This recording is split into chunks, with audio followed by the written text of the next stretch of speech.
નર્મદા જિલ્લામાં બચુભાઈ ખાબડ જ્યારે પ્રભારી મંત્રી હતા ત્યારે કોંગ્રેસના એક દિગ્ગજ નેતા હીરા જોટવા જે વેરાવળથી અહીંયા શ્રી જલારામ એન્ટરપ્રાઇઝ આવ્યા હતા, આ એજન્સીને મટીરિયલ પૂરું પાડવા માટે 2021, 21, 22 અને 22, 23 ત્રણ વર્ષની એજન્સી આપવામાં આવી હતી.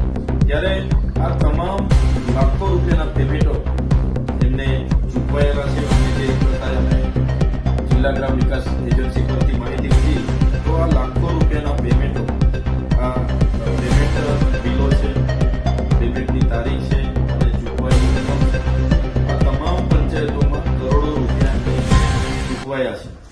સ્થળ પર જોતા અને સરપંચો સાથે વાત કરતા એક પણ ગાડી મટીરિયલ આ શ્રી જલારામ એન્ટરપ્રાઇઝ વેરાવળ દ્વારા નાખવામાં આવ્યું નથી. છતાં અધિકારીઓની મદદથી કરોડો રૂપિયાના પેમેન્ટ આ 3 વર્ષ દરમિયાન આ શ્રી જલારામ એન્ટરપ્રાઇઝને ચૂકવવામાં આવ્યા છે. ત્યારે અગાઉ અમે પોલીસ અધિક્ષકને એક ફરિયાદ પણ આપી હતી અને સાથે સાથે અમે એક આવેદન પત્ર પણ આપ્યું. ડેડિયાપાડાના 31 જેટલા સરપંચો અમારી સાથે આવ્યા હતા. ત્યાંના અહીંના તે વખતના ધારાસભ્ય મહેશભાઈ વસાવા પણ હતા. સાથે સાગબારાના સરપંચો પણ અમારી સાથે તે વખતે રજૂઆત કરવા આવ્યા. પરંતુ આ આવેદન પત્ર છે તે વખતે જે સરપંચોએ પોતે સહી સિક્કા કરીને આપેલા છતાં બચુભાઈ ખાબડે પોતાનો સત્તાનો ઉપયોગ કરીને અને હીરાભાઈ જોટવા પ્રદેશના દિગ્ગજ કોંગ્રેસના નેતાઓ તેમણે પોતાના પાવરનો ઉપયોગ કરીને અહીં પોતાનો જમાવડો જમાવીને કરોડો રૂપિયા સેરવી લીધા છે. ત્યારે આ કામોની આજે પણ તપાસ કરવામાં આવે તો કામો સ્થળ પર થયા નથી. ત્યારે મનરેગા કૌભાંડમાં માત્ર ભારતીય જનતા પાર્ટીના બચુભાઈ ખાબડના પુત્રો જ નથી, એ કૌભાંડમાં ભાજપના બીજા નેતાઓ સહિત કોંગ્રેસના પ્રદેશ કક્ષાના નેતાઓ પણ છે.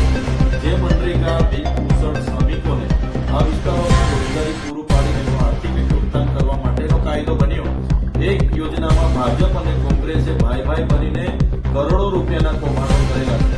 આ હીરા જોટવા પ્રદેશ કક્ષાના કોંગ્રેસના દિગ્ગજ નેતાએ ભરૂચ, નર્મદા, છોટાઉદેપુર, દાહોદ સહિતની તમામ વિસ્તારોમાં પોતાના અલગ અલગ નામની એજન્સીઓ રાખીને કરોડો રૂપિયા પોતે ઘરે બેસીને ખંખેરી લીધા છે અને આજે આખી કોંગ્રેસ પાર્ટી ચલાવી રહી છે. ત્યારે સરકારશ્રીને અમે વિનંતી, આ એમની જલારામ એન્ટરપ્રાઇઝ છે, કોઈ પણ જાતની રોયલ્ટી, જીએસટી વગર બિલો મૂકીને કોઈ પણ જાતની રોયલ્ટી કે જીએસટી ભર્યા વગર કોઈ પણ જાતની એક પણ ગાડી મટીરિયલ નાખ્યા વગર દર વર્ષે 250 થી 300 કરોડ રૂપિયાનું અહીંયા કૌભાંડ એમણે કરેલું છે. સરકાર આમાં ગંભીરતાથી આ શ્રી જલારામ એન્ટરપ્રાઇઝની તપાસ કરાવે અને જે પણ કામો નથી થયા તમામ કામો બદલ એ રિકવરી કરાવે અને એમના પર કડકમાં કડક કાયદેસરની કાર્યવાહી થાય એવી અમારી માંગણી છે. અગર સરકાર આમ નહીં કરશે તો આવનારા દિવસોમાં આદિવાસી વિસ્તારના તમામ જિલ્લાઓમાં બધા જ લોકોને સાથે રાખીને સ્થળ પર જઈને, ગ્રાઉન્ડ પર જઈને આ લોકો સામે કડકમાં કડક કાર્યવાહીની માંગ સાથેના આંદોલનો અમે કરીશું. આજે મળેલી માહિતીના આધારે અમે સ્થળ તપાસ કરી ત્યાંના લોકોને પૂછ્યા. કોઈ જગ્યાએ આ એજન્સી દ્વારા મટીરિયલ નાખ્યું નથી, છતાં અધિકારીઓ અને બીજા નેતાઓના ઇશારે કરોડો રૂપિયાના પેમેન્ટ થયા છે, જેની તટસ્થ તપાસ થાય એવી અમારી માંગ છે. નર્મદા જિલ્લામાં બચુભાઈ ખાબડ પ્રભારી મંત્રી હતા. 2021, 21, 22 અને 22, 23 દરમિયાન કોંગ્રેસના દિગ્ગજ નેતા પ્રદેશના આગેવાન એવા હીરાભાઈ જોટવાની શ્રી જલારામ એન્ટરપ્રાઇઝ એજન્સીને સાથે રાખીને બંને જણની ભાગીદારીમાં મનરેગા યોજનામાં મટીરિયલ પૂરું પાડવાના નામે 400 થી પણ વધારે કરોડનું કૌભાંડ થયું હોય એવું અમને લાગી રહ્યું છે.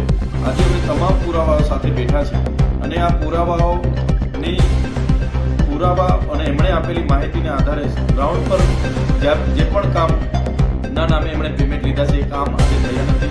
ત્યારે ભૂતકાળમાં પણ અમે તમામ સરપંચોને આ સાથે રાખીને એમના વિરોધમાં આવેદનપત્ર પણ આપ્યું હતું, પોલીસ અધિક્ષકમાં ફરિયાદ પણ દાખલ કરાવી હતી, પણ મોટા કદના નેતાઓ હોવાના કારણે જે તે સમયે એમના માત્ર નિવેદનો લઈને, અધિકારીઓના નિવેદનો લઈને ભીનું સંકેલી દેવામાં આવ્યું હતું. ત્યારે આમાં સ્પષ્ટ દેખાય છે કે જે પણ માહિતી અમને મળી છે એમાં કરોડો રૂપિયાના પેમેન્ટો ચૂકવાયા છે, પણ એ સ્થળ પર આજે કામ થયેલ નથી. આ 21-22ની તમામ માહિતી છે, એમાં પણ દરેક પંચાયતોને લઈએ તો કરોડો રૂપિયાના પેમેન્ટો ચૂકવાયેલા છે, પણ એક પણ સ્થળ પર એ કામો થયા નથી. આ એજન્સીએ કોઈ પણ જગ્યાએ એક પણ ગાડી રેતી, કપચી કે કોઈ પણ જગ્યાએ રોયલ્ટી વાળા બિલો, જીએસટી વાળા બિલો મૂક્યા વગર પંચાયતોના નામે કરોડો રૂપિયા સેરવી લીધા છે. સરકારને અમારી વિનંતી છે કે આ એજન્સી શ્રી જલારામ એન્ટરપ્રાઇઝની જે પણ કામગીરી નર્મદા જિલ્લામાં થઈ છે એની જો તપાસ કરવામાં આવે તો 400 કરોડથી પણ વધારે કૌભાંડ બહાર આવે.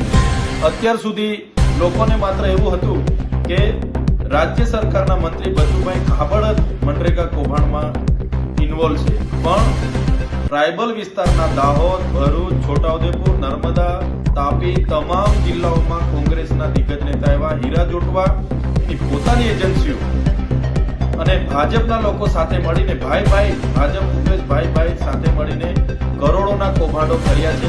આજે હીરા જોટવા આખી કોંગ્રેસ, અહીંના પૈસાઓથી આખી કોંગ્રેસ ચલાવી રહ્યા છે. ત્યારે સરકારને અમારી માંગણી છે, એક તો નૈતિકતા સ્વીકારીને બચુભાઈ ખાબડને મંત્રી પદેથી દૂર કરવામાં આવે અને આ હીરાભાઈ જોટવાની જેટલી પણ એજન્સીઓ ટ્રાયબલ વિસ્તારોમાં કૌભાંડો કર્યા છે એમની તપાસ કરાવીને કડકમાં કડક કાર્યવાહી કરવામાં આવે એવી અમારી માંગણી છે.